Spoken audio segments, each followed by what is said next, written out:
Hey y'all, I'm James Farmer. Welcome to my home in Cashiers, North Carolina, Joe Pye Cottage. Come on in.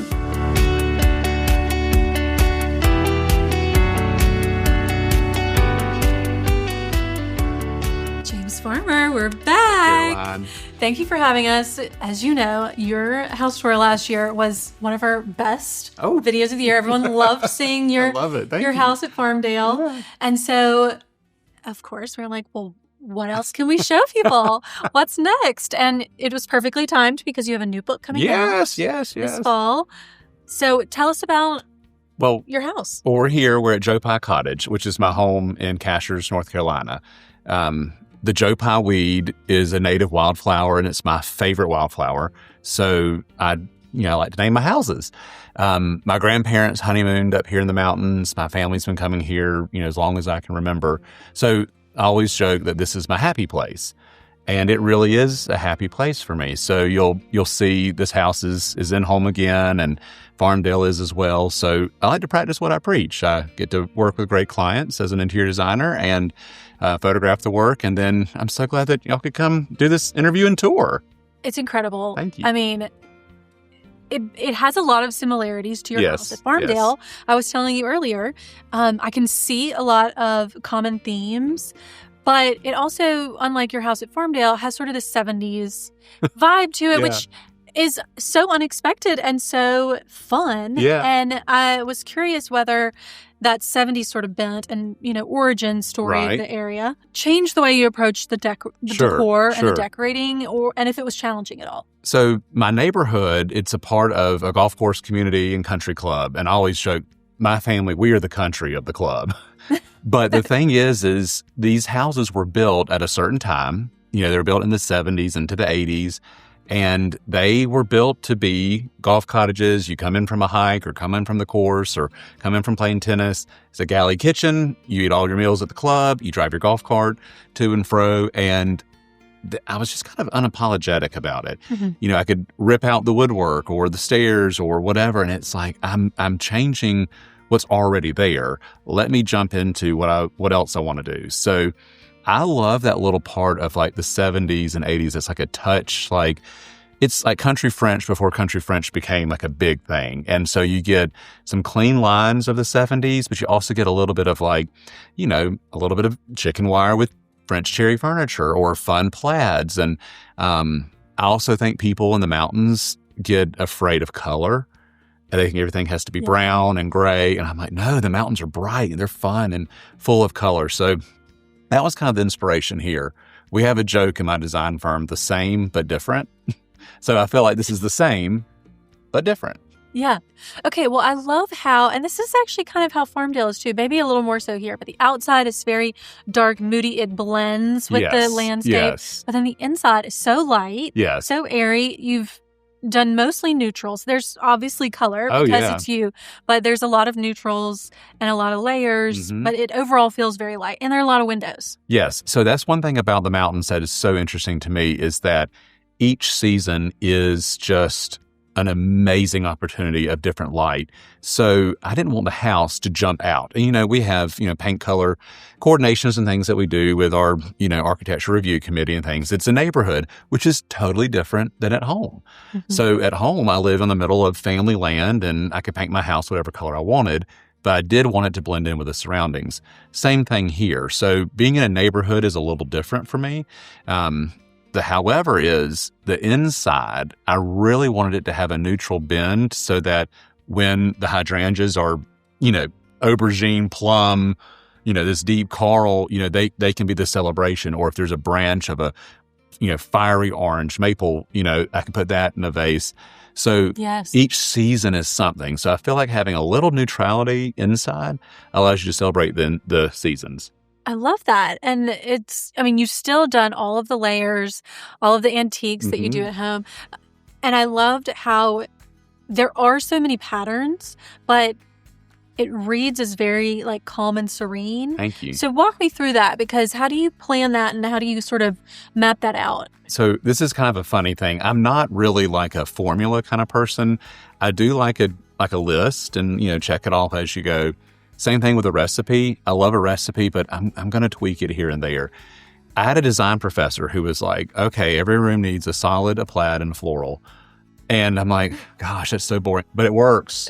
Like, it actually works. And then you throw in something. So if it's like a recipe for a chocolate chip cookie, you bake the cookie, then sprinkle salt on top. There's something a little unexpected. So a solid, a plaid, and a floral works. Add in some animal print or whatever. That said, is it actually helps people figure out, like, well, if I have a solid sofa, then I can have a plaid pillow and a floral pillow, or however you want to do it. Yeah. I then tweak it a little bit, and maybe there are a couple plaids. But that said, there's something about it that when you get down to it, there is some formula. There is some, rhyme or reason to it. And that's what I like to do, is kind of mix it.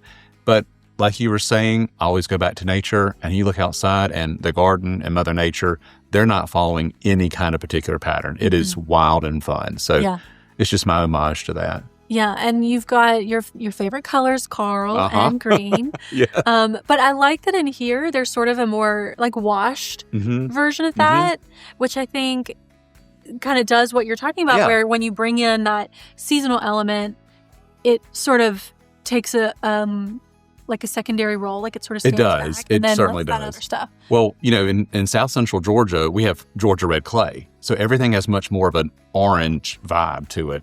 Up here, it's much more of a peachy, lighter color. The soil is a different color. The leaves turn like the color of my doors. Like the color's called spice cider. And it's truly, I took a leaf into the paint store and matched it. And the colors here do read differently. The sky, because of the elevation, it is much brighter blue at times. Even in January, these bluebird days can be so bright. So color in the mountains is very interesting to me because it's not influenced by the heat as much. And so with it being cooler in the summer, the colors to me have a little bit more personality, and I love that. Yeah. Okay, I can see that. I also love the blue ceiling. Talk to me about that because, in this double height room, there's a lot of ceiling. Yes. So you could have just done, there could have been a lot of ways to go. Yes. So the ceiling's not just the fifth wall in this room, it's the fifth, sixth, and seventh wall. I mean, it just keeps going. So these houses, like you were saying, built in the 70s. So I have the A-frame. I have the A-frame big, sheets of glass, and it runs right out to the porch. So the Southern tradition of a porch ceiling painted blue, I loved that. So my first thought was, well, I'm going to paint the porch ceiling blue. But then I thought, I'm sitting in here and I see the porch ceiling and the living room ceiling at the same time. So I'll just run the same color through. The color is called iced marble.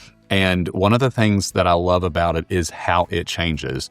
I've had friends over for dinner and they've said, what color gray is this? What color blue is this? What color green is this? And it changes through the year.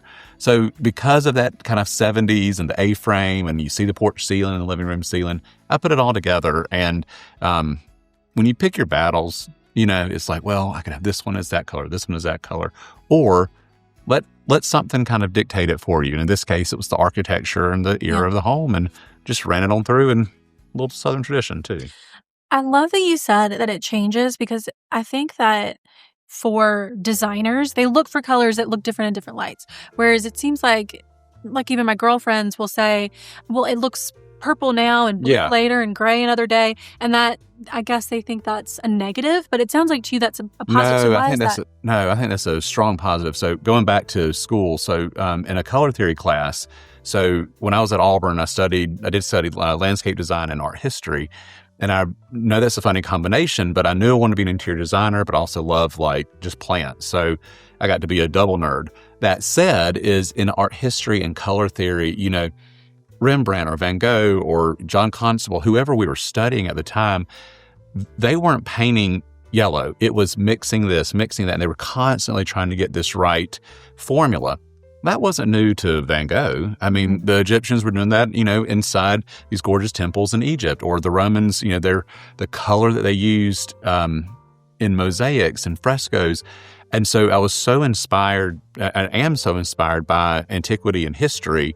And so whenever I think I'm being avant-garde by, okay, this color changes through the day, no, the Romans did it way before us. So I get to kind of, there again, celebrate that meaning of home, of you get to have something that's rooted. And it can be with a color, and let a color change. It's great. Yeah. We change through the year as well. Okay, I love this room because it is really not that big, but you've done a lot with it.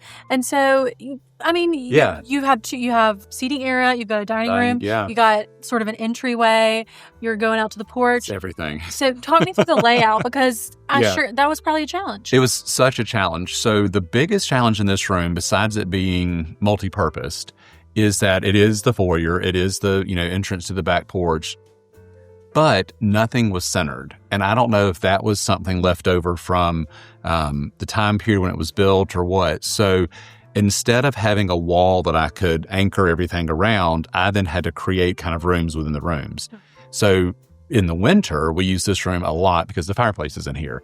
So I thought, well, the main seating needs to be at the fireplace. And then once I centered that in the space, then I was able to kind of build from that. So the floor lamps, floating the table and chairs, and then centering the sideboard and the mirror on that wall.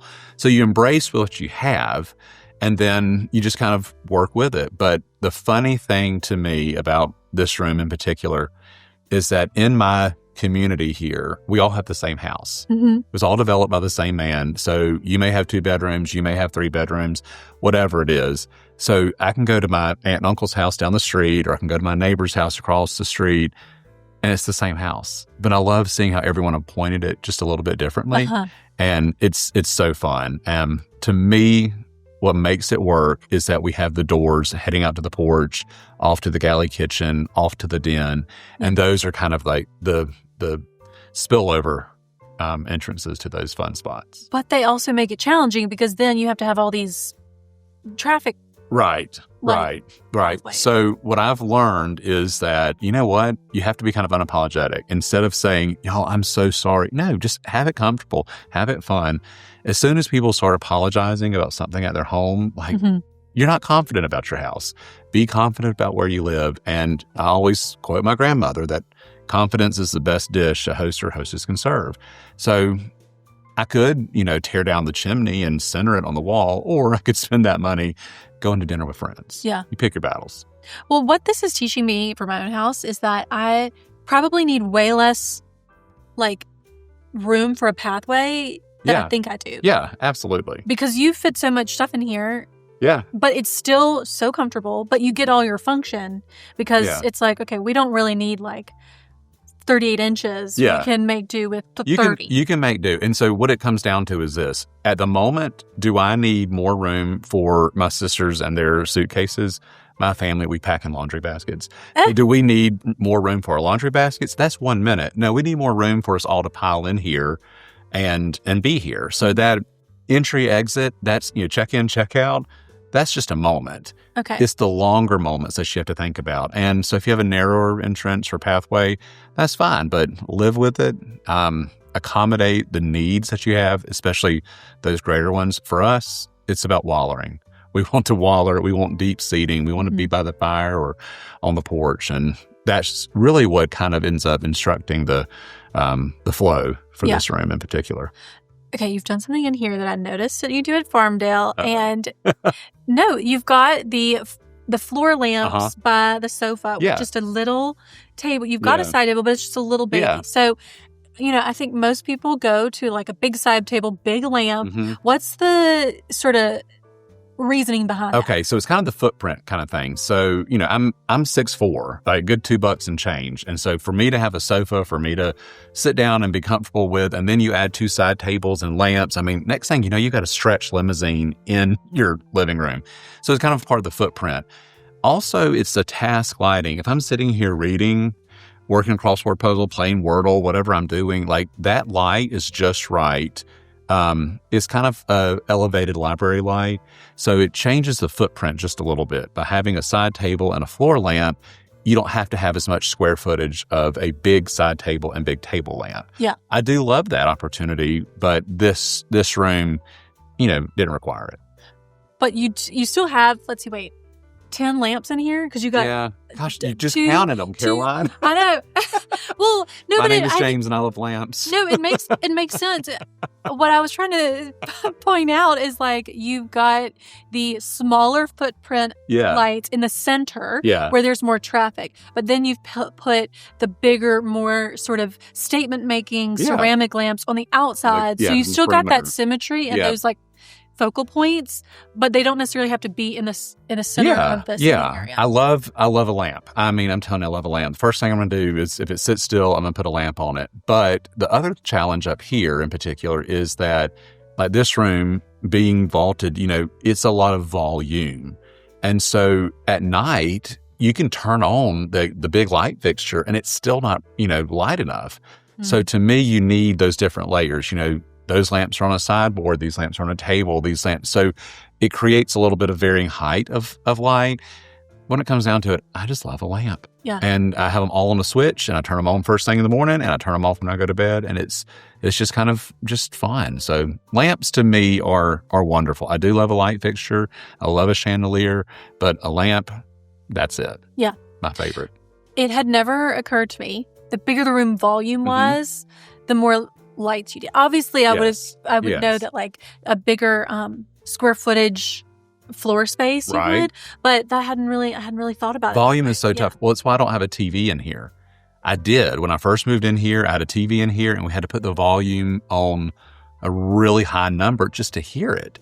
And I thought, well, I could put it in there and make it into a den, and it changed it all. So now we can enjoy the fire and conversation, and this room doesn't become as loud, like with the TV on top of it, whether it's, football in the fall or, my nieces and nephews watching Frozen again.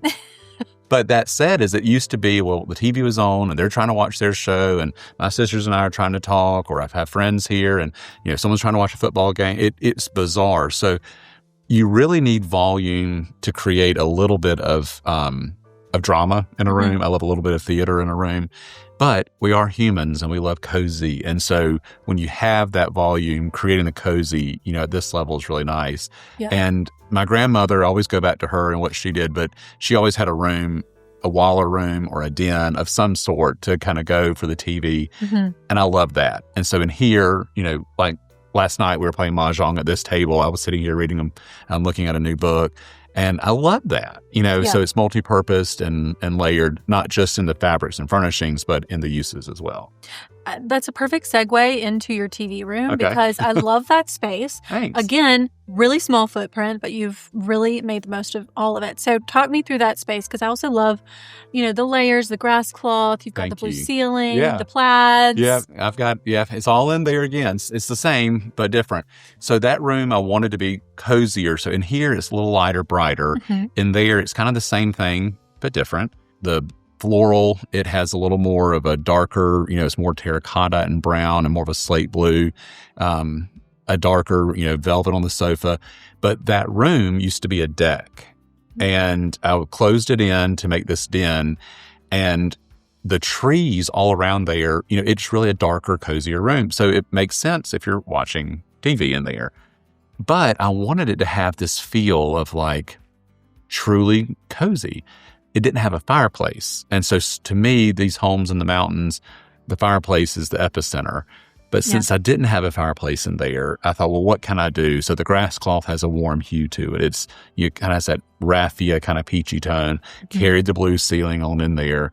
And it kind of is like the reverse of this room, and just being adjacent, it kind of flows together. It's like the brother to this to the sister. sister. Yeah.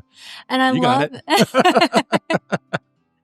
I like how you've got the dark sort of green. I think we talked about this in the Farmdale tour, which is you do, if not a pattern on sofas, like a real textury sort of textured solid. Yeah. So like not only is that super cozy because it has that hand to it, but it helps create that coziness and the darkness in there. It's durable, Caroline. A quilted velvet. So that one's a channel quilted velvet. This one it's actually a performance fabric. We live in our houses, and a channel quilted sofa with a tight back. I love a tight back sofa because these you can move around, but the tight back, you're not fluffing up. Yeah. It stays a little more tailored, and the channel quilting, you think about quilts that are 100 years old. There's a reason why that hand and that texture lasts so long. So I love a solid sofa, but if it's going to be an actual solid, it definitely has to have some kind of quilting to it, just for the longevity, but then it also creates that first layer of texture. Yeah. And you were talking earlier about in there, you put your feet up on the coffee table. Yeah. Okay, this has been a question for me. What do you do with the coffee table styling wise if you always are putting your feet up? All right. So I have a little bit of a formula for a coffee table. And to me, you need fire, fruit, and flowers. Okay. So you've got a candle, you got some fruit in a bowl, and you got some flowers. Aesthetically, that works. But if you're going to put your feet up on the coffee table, you can move the books. Okay. Put a pillow down, or, if at the end of the day, if you need an ottoman, you need an ottoman. I don't sit there and watch TV for hours on end. As soon as I turn the TV on and lay back, I'm asleep. But what I found is, for me, I like to sit back and put my feet up on the coffee table, put a pillow underneath them, and that is what works for me. Also, I don't like cilantro and onions on my tacos. Like, that's a personal preference. Yeah. So how you style your coffee table is fine, but it doesn't have to stay like that. Have the fire, have the fruit, have the flowers. So aesthetically, you've got some kind of formula. But at the end of the day, it's James's house, it's Caroline's house, and this is how I live. Yeah. I did have an ottoman at one point, but I couldn't have the books and the everything on it that I wanted. So I went back with a coffee table and just prop my feet up on it. Yep. All right. Because that's, you just put stuff on there that's easy to move and just slide out of the way, and then it's still there. Yep. Yeah. Okay. Let's talk about the bedrooms. Yeah. Because they are, again, there's layers, there's a coziness there, and you've really kind of continued a similar color palette in there as well. So is that kind of, how you would suggest people approach a whole house color palette? I definitely would. You don't want like a Crayola box where it's like, this room is green, this room is red, this room, I think, I grew up in the 80s and 90s, and we definitely had, the red dining room, the green living room, the yellow kitchen. It was very blocky in that sense. For me, I mix and match stuff all the time. So if I'm moving, these books or that bowl or whatever it is from room to room, it's nice having a palette where it all flows. So one of my favorite combinations is always like a twist on tradition. So if it's not red, white, and blue, it may be like, coral, slate, and cream. It could be like a twist, or maybe it's like a peach instead of a red, and maybe it's instead of a white, it's much more of a creamier yellow instead of like a navy blue. It may be more of like a French blue or something. That said, is you kind of have a palette that you pull from and work with. But on the flip side, to me, bedrooms are where you can really show some fun personality for your guests. Mm-hmm. This is a second home. My family's here often. So one room, it's pink. My nieces, I have the pillows are monogrammed for them. My nephews, they have another room. So I have like a pink room, a blue room. It's almost like a dorm. There's multiple beds in each room, but we pile in here. Mm-hmm. So it allows me to have that personality. And I think subconsciously I realize, well, that kind of pinky peach color in the niece's, room is actually the same color that's in here. And so it ends up pulling together. I didn't plan it, but I think subconsciously it kind of flows that way. Right. So it's sort of like pulled out of there, but you just kind of used it as the main character instead of in here where it's sort of my mother dressed me in Garanimals. And so the whole mix and match, it kind of worked then, and it went in early and it stayed. So. Do you appoint your second home differently than you do? I'm talking bedroom wise. Yes. So here, it's not that we're having Christmas. We do have Thanksgiving here. What's great about that is our club does this awesome buffet, and so we go and we have all the festivities, and then we get to watch the games and the parades and and the activities and things. So it's a little different than home, where at home you have like the big life events. We have the weddings and we have the the big graduations or whatever the big life events. Here it's much more seasonal and celebratory, 4th of July or Thanksgiving or kind of Memorial Day, Labor Day, those bookends of the summer. So when we're here, we are all here. And it's like we've gone back to being kids again because I'm here with my sisters. That's so rare. I mean, the last time my sisters and I lived together, we were in high school. And so it's like that. And then we're like, oh, wait, who are these kids? And so we're grown-ups now. And that is really fun because it gives us a chance to kind of go back in time and live life, like siblings. And then it allows me also like friends. And so, for example, having a group of friends. So, if Frank and I are entertaining friends, whether it's from home or if it's from like friends of his from college or whatever it is, we're able to kind of appoint things like, okay, well, so-and-so will be in that room, so-and-so in that room. And it kind of becomes a place of of a lot of entertaining, but it's not like Christmas or a wedding or those kind of things at home. It's maybe more fun. Casual? It's more casual. It definitely is, especially when we're in flip-flops on a golf cart. Yeah.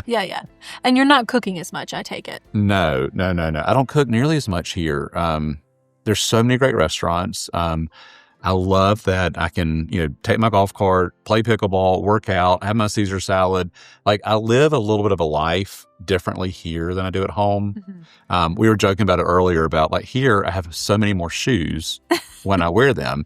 But if I'm playing tennis and it's a clay court, if it's pickleball, it's this court, if it's a hike, maybe I'm going to a nicer restaurant. We don't have nice restaurants at home. We do here.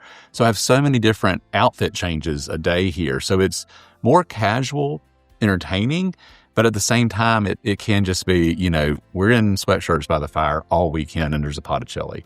Yeah. So the cooking here is usually a pot of chili. Yeah. And then for big events, we'll go eat at a great restaurant or club. Mm-hmm. Okay, we have to go outside because I think everyone knows that you have this great gardening talent. That is not, in fact, your job. No, it's not. It's not. A small portion of it. Yeah. But you are an author, an interior designer, but you just have this incredible gardening knowledge and love for it, which is why your garden spaces. I do get pigeonholed there. Yeah. I love it. But you've done so much with the deck and the covered porch, and then the whole landscape around the house. So walk me through all of that. I'm mainly curious about how one plans their garden when it's not their full-time house. Sure. It's a totally different set of plants and maintenance. We're a whole different zone up here. So at Auburn, I did study landscape design and art history, but I love the business of interior design so much more because, as a landscaper, if it's raining, you can't work. Like, you're so weather dependent. So quickly I realized I did not like the business of landscaping or gardening of anything like that. However, I love it as a serial hobby. I joke with my business manager. It's like, I could be a gambler. It's just, I have a more expensive hobby. It's called gardening. But when you're gardening up here, that hobby is so interesting because you're learning all the time something different than you're used to. Natively, like, I know what grows at home. Here, I'm always discovering something else. Mm-hmm. Like, there's a wild begonia here, and we think about begonias as so fragile and, they have to be tender and they have to be under a porch. Or this begonia survives 0 degrees and can be frozen, and it just grows wild, and I'm fascinated by it. So what the garden is for me up here is this constant inspiration and educational process. Also, because it's a whole different climate, the porch is truly where we live so much during spring, summer, and early fall. I don't have screens on the porch because we don't have the bugs. So I do have drapery. So if it is a little rainy, I can close those. But the porch, like, we have breakfast out there. I have my coffee I'm sitting out there, have lamps on my porch because it's truly my living room. So it becomes this great space that I don't really have at home because of this incredible climate. All that said is, how do you take care of a garden or a porch where you're not there every day? Cashiers is a rainforest. I don't have an irrigation system. At home, I'm always checking my irrigation app. Like, did it water? Like, it's so hot and it can get so dry. Yeah. Here, you don't need it. And things just look different. There's a lushness, but it's a rainforest. So you're just planting stuff that's like, doesn't require maintenance. Correct. Some people get up here and they love growing specific things. I would love to get into dahlias. Oh, I would love it. I don't have the time to do that in the sense, or the sunlight. But what I do have is the right light for hydrangeas and hostas and brunera and geranium and lady's mantle. And I can't grow all of those at home. I can grow like some types. Here, you grow them and they just kind of, take over and do the work for you. So love it. Do you have to plant seasonally? Like, do you plant in springtime? Yes, you certainly can. I always plant diamond frost euphorbia. You'll see some down the garden, and I plant that at home as well. At home, it gets really wild and gangly. Here, it stays a little more compact and dainty. It's much more lacy. Mm-hmm. And, so at home, it becomes this like subtropical vine because it's, 100 degrees and a whole different climate. So I do have some things I plant seasonally, like ferns under the porch. And, but I love being surprised. daylilies up here, like the good old-fashioned orange Hemerocallis daylilies. Like, I love those. And they're like in June, and then the blue hydrangea, the white daisies. But my favorite season is like it's starting end of August and through September. I call it peaches and pumpkins. Truly, at the farmer's market, there are peaches there today, and in 2 weeks there will be pumpkins. And it's like half summer, half fall. The apples come in too. And there are asters and Joe Pye weed and old-fashioned chrysanthemums and these amazing wildflowers like the goldenrod and the beautiful, all the eupatorium. It is so, so pretty. So I do think, and we were laughing about this earlier, that some interior designers really are just frustrated landscape architects and gardeners.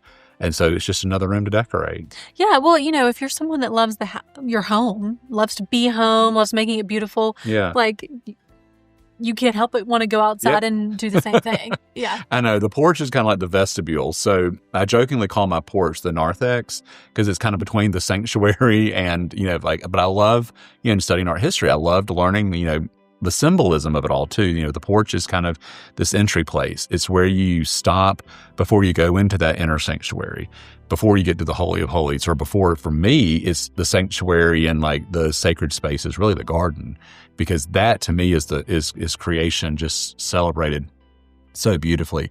But I love that a porch here can be your dining room, your living room. I have friends down the road who have a sleeping porch and they sleep out there so much. I love it. So it's really just different here. So it may be the same with some patterns and colors and textures, but I do live differently here, and it's really fun. Okay, you have truly outfitted those porches as though they're indoor rooms in a way. Yeah. So I want you to talk us through that, because I think that is definitely somewhere where an interior designer like goes up to like in varsity level, whereas the rest of us are like, oh, I guess I need to add accessories Sure. being like your plants with a tree or something. Yeah. So how are you like sort of planning it, and what is like the equivalent indoors versus out, I guess? So how is the porch being used? For us, the porch is eating, it's dining, eating, dining, living, taking a nap. It needs to be weather resistant. It needs to have, some kind of protection from the elements. But there is just nothing better than good wicker, outdoor fabrics that last, and lamps to me are what people don't realize. You can have a lamp on a porch. And, depending on certain elements, like we have lampshades made from outdoor fabrics. And we had a client who wanted... crazy. I know, it's like, oh, we can do that, but you can. And we had a client who said, I need, I really spend a lot of time on my porch. And so we've converted, lanterns into lamps. But the porch itself is a room of the house. It can be furnished, accessorized. It can be completely used just as a living room, a dining room, a den, a bedroom. So to me, it's like when we start a finish schedule for a client and furnishings, the porch is right up there with, the living room. How are you thinking through like the container gardens? Because you've almost used them like you would a console table, or like it's a focal point. Yeah. So we were laughing earlier, you and I were talking about some European travel. So I was in Madrid this summer, and we were at this gorgeous cafe, and they spill out onto the streets there. And so, this cafe is next to this one, and how they kind of segment and demarcate between each one is they had like hedges planted in kind of these planter boxes. And we were sitting there having, we were at it's the Santa Maura Hotel. It's just unbelievable. You got to go. Best iced coffee I've ever had. Those big ice cubes, everything. Sitting there in this cozy little spot, and I look, and they've got, I can't remember if it was myrtle or euonymus, and it was a hedge. And then all of a sudden, there was this tree form, like lollipop, and I went, I got it. And I have those great planters from y'all that I love. And so I thought, what if I lined the deck with those? And it creates something fastigiate or columnar, and I use it, repeatedly. And so that, to me, is almost the same emphasis as like a floor lamp on either side of a sofa. Yeah. And it creates a little bit of that hedge between the high tree canopy, brings the next level down, and then all the way down to the little fern by my table on the porch. I'm going to steal that move. Yeah. That is what... Well, it's not my move. I stole it from someone in Madrid. That's true. That is so smart. And because I think like there are certain parts of anyone's house where like, you're like, I need more architecture here, but Yeah. Architecture is not doing it. Architecture. Yeah, exactly. And it's like that tree creates this rhythm and symmetry, but also softness. It does. It does. Brick and concrete and stone. So like my chair on the porch, my vantage point was, looking across the porch, and there's railing, and then there's the trees, the trees are just beyond.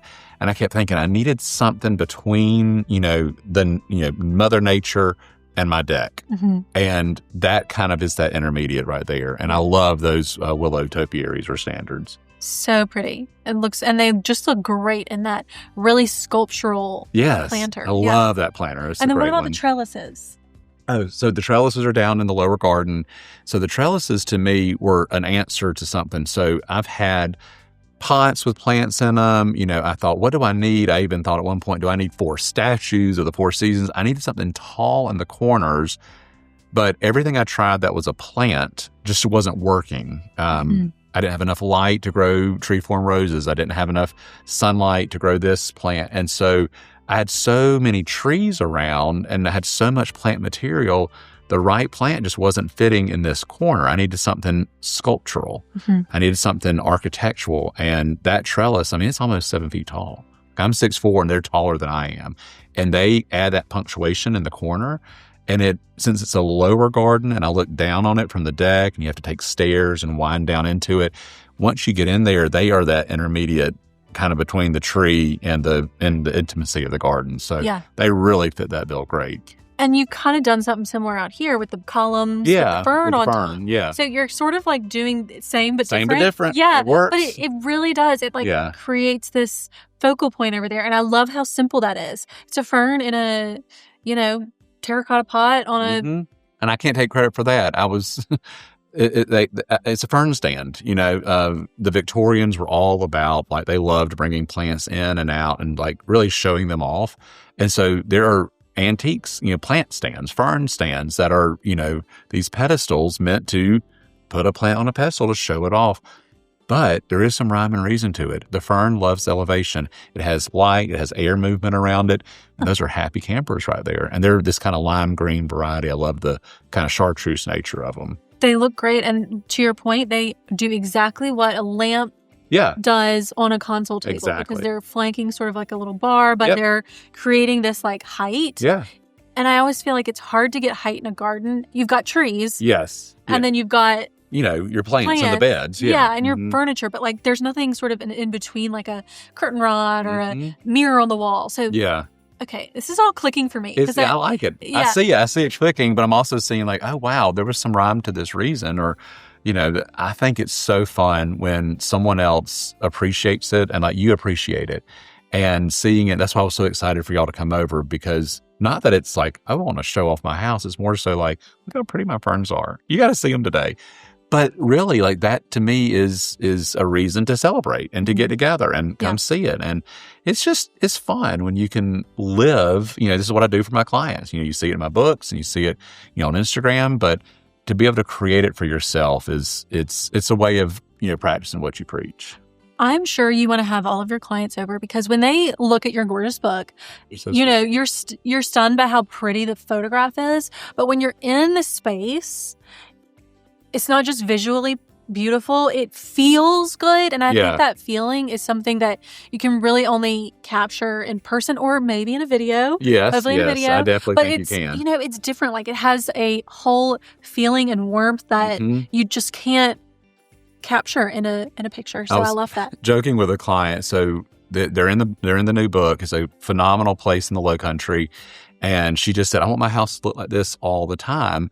And I said, I think I was a butler at an English estate, in another life, because my favorite thing to do is I love the interior design process. I love the installs. I love the photo shoot, but it's the getting ready, adding the hydrangeas or the apples in a bowl or whatever. And she said, how do I make my house look like this? And I said, well, I'll be your butler, and I thought I could do this. There's something about it. So I love that you can, put all that together for your clients, and then you can also, do it for yourself. And it's one of those things too, Caroline, that it can be self-contained. And so to me, as opposed to oh gosh, I've got to get my whole house ready. You know what? Start small. It may be the pretty stack of books, the little flowers, the tray with this or that, and then kind of work, from there. But exactly. I think I could have been Mr. Carson in Downton Abbey. Well, you're such a great entertainer, and I do think that having people over gives you an excuse to go cut the things out of the yard, straighten your books, do those little things around the house. It does. Then you get to enjoy it once they go home. Yes, that's what I love. So getting ready for y'all, there's this path that I take, to campus, and the Joe Pye weed, it's like the color of your dress and these hydrangeas. It's this awesome color. And it's my favorite wildflower, and thus the name of the house. So all that said is I kept thinking, I should cut a stem. And I'm like, nah, I don't need to cut a stem just for me. It's selfish. But having an excuse, knowing that it's photographed or filmed, kind of preserves it even that much longer. Mm-hmm. And then, I also think about things like, why not celebrate the moment, even if it is just you? It makes me so happy to have that bunch of Joe Pye in a vase or dried hydrangeas. It reminds me of last year in a great season. So, my dear friend Julia Reed, she always said that there's nothing too insignificant to celebrate. Yeah, the Joe Pye is blooming. All right, let's have a dinner party. I know, but if we could all just treat ourselves the way we treat our guests all the time. Yes. Wouldn't that be great? I think we'd all be really happy. Yeah. Mm-hmm. Thank you so much for having us. Caroline, thank you so much. Such a delight. We could just sit here and chat all day. Oh, truly, we could. And I'm having false fall, so I kind of want to build a fire. There's a chill in the air out there. Right? It's fabulous. Yeah. Also, Lila's down here. Yes. Down here. And she has just been an angel. Oh. And it's always a treat getting to come visit you. Likewise. Thank you so much for being here. For more conversations like this one, be sure to subscribe to the Ballard Designs podcast, How to Decorate, and subscribe to our YouTube channel so you never miss a house tour.